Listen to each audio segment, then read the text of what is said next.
Hello everyone, hope you all are doing well. So today we are back with a summary of chapter number 10 and chapter number 11 of Why Nations Fail.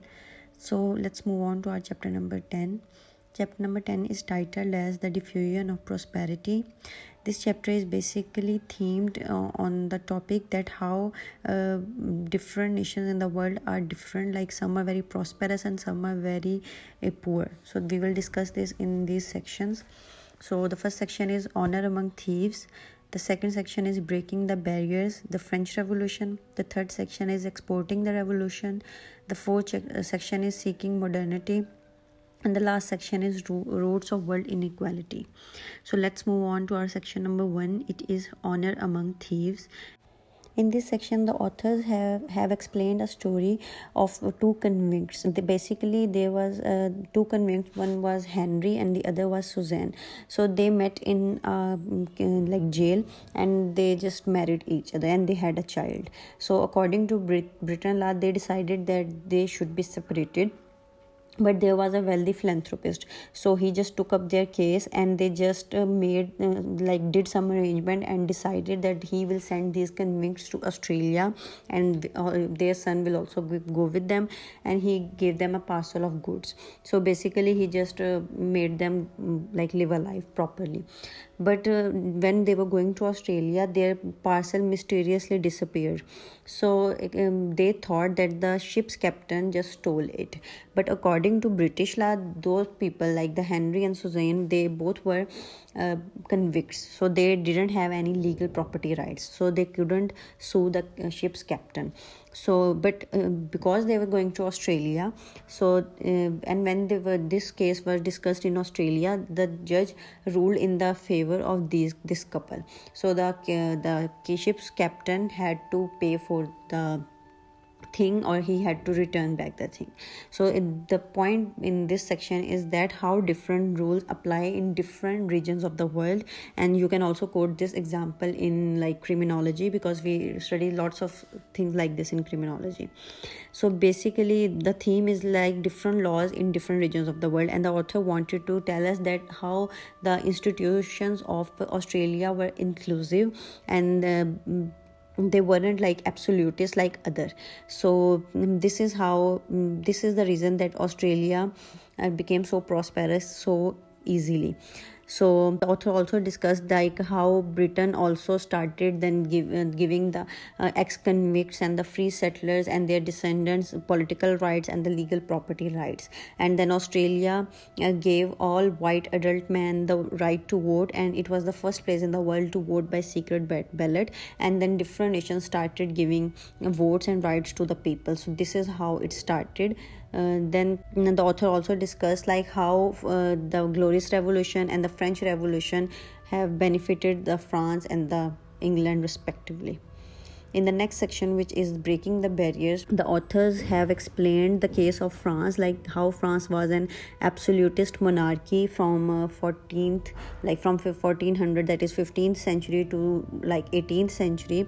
And then there was a clergy and the nobility, and there was a feudal system. But the French Revolution just abolished everything, abolished feudalism.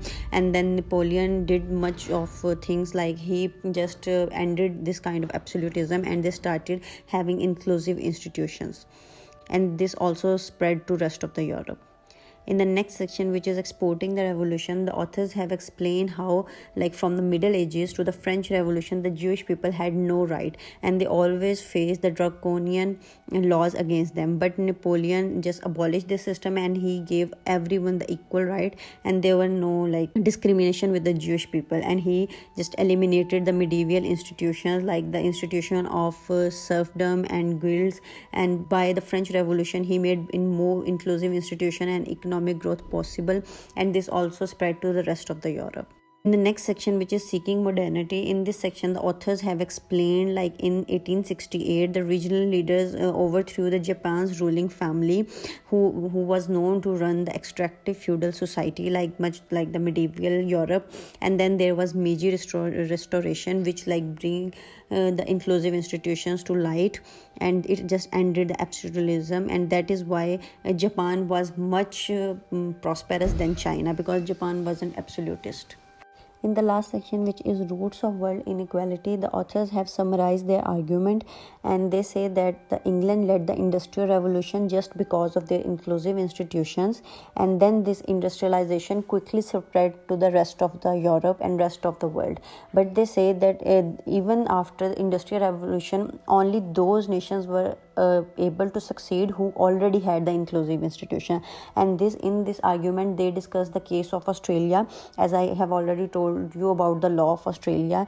And then they say that is why all these nations were prosperous, but inclusive institution and the industrial revolution of England didn't help the rest of the world, and especially the colonies, because in the colonies Europe have their extractive systems, for example in Asia, Africa and Latin America.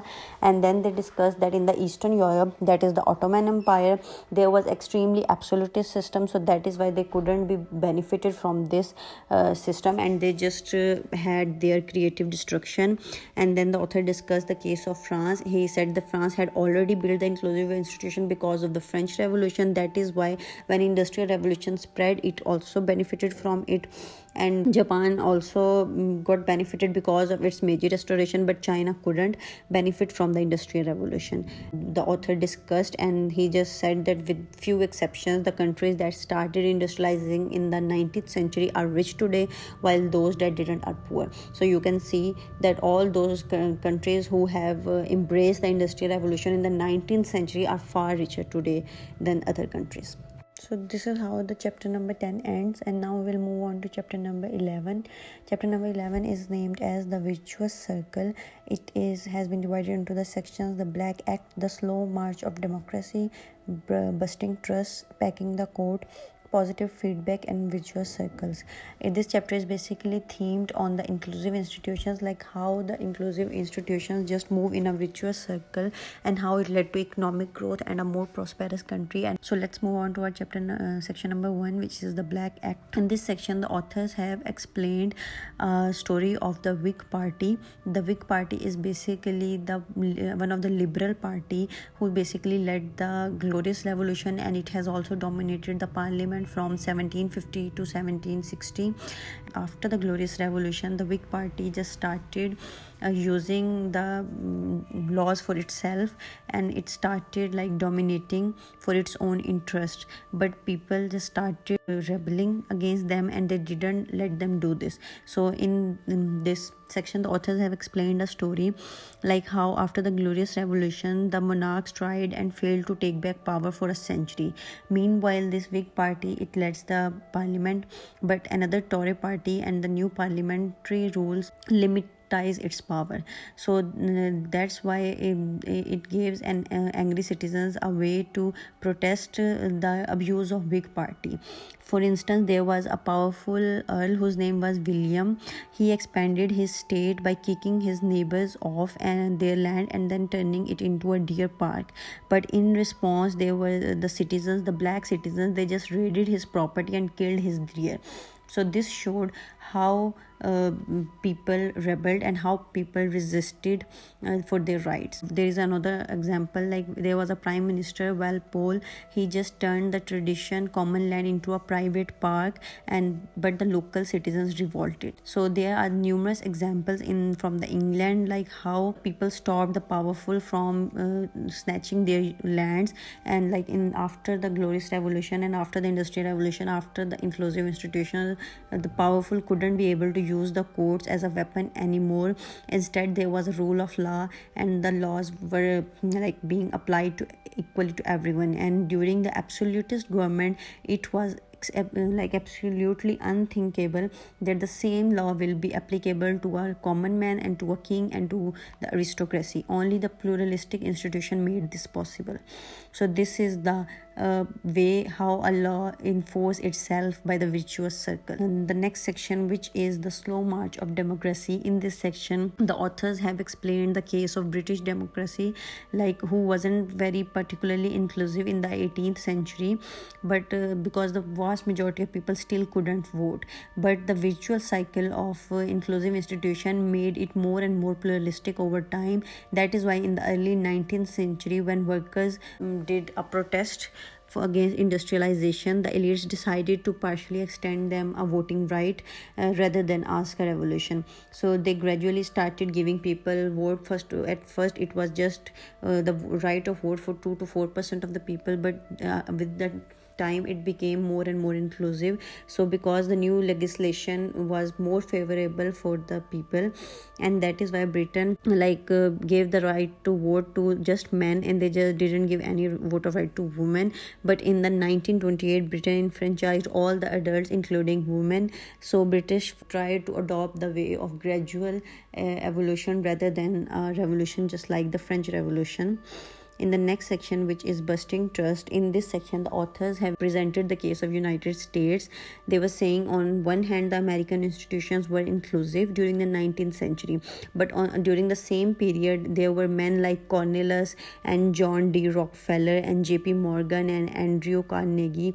They were named as robber barons because they were fabulously wealthy and they just built vast monopolies. President Wilson just continued his work and he break up monopolies like Rockefeller Standard Oil Company and created agencies like the Federal Trade Commission to regulate monopolies. So the authors reiterates that markets aren't automatically inclusive. Instead, they have to create a level playing field and economic opportunities for the majorities. So this is the case of the US. There were inclusive institutions, but some people were doing corruption and public rebelled and protested. So it led to the become more and more inclusive political institutions. So basically the theme is when you give people right and you'll ask them to step forward, then it will turn into a virtuous cycle, and then people will not let anyone exploit themselves like they have been exploited for ages. In the next section, which is the packing the code, in this section the authors have explained the New Deal programs of Franklin D. Roosevelt.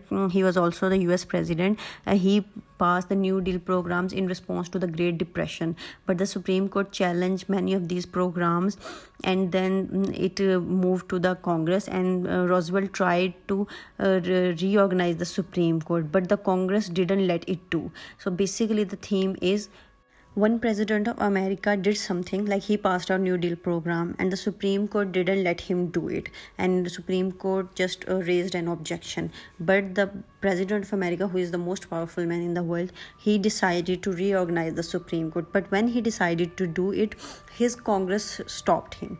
Congress is an institution and the Supreme Court is also an institution, and these two institutions work in a vicious cycle to stop a man who was trying to abuse his power.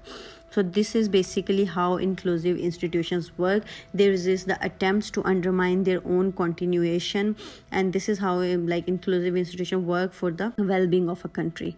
Like presidents have done similar things in other countries. The authors have explained the case of Peru, Venezuela and Argentina, where presidents have replaced the unfavorable verdicts of the Supreme Courts, and this only happened because of their extractive institutions and extractive economies and extractive political institutions. Countries with inclusive institution will never fall into a vicious cycle of extractive institution.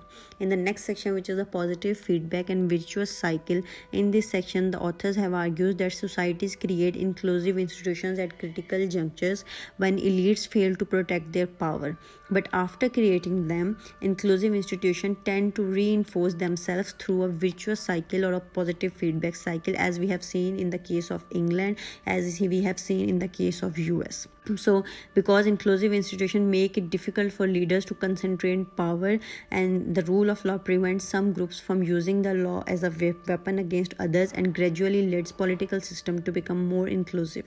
Inclusive political institutions tend to create inclusive economic institutions which spur economic growth, and it also reduces the elites' need to stay in power. And finally, inclusive institutions allow free independent media to protect democracy. So how this all is related, and this is how the chapter number 11 ends. So we'll end our video at this point. If there is any query, you can post it in the comment section. If you want the notes or any other document related to this book, then you can message me or just post your comment in the comment section. Thank you so much. Stay tuned. Allah Hafiz.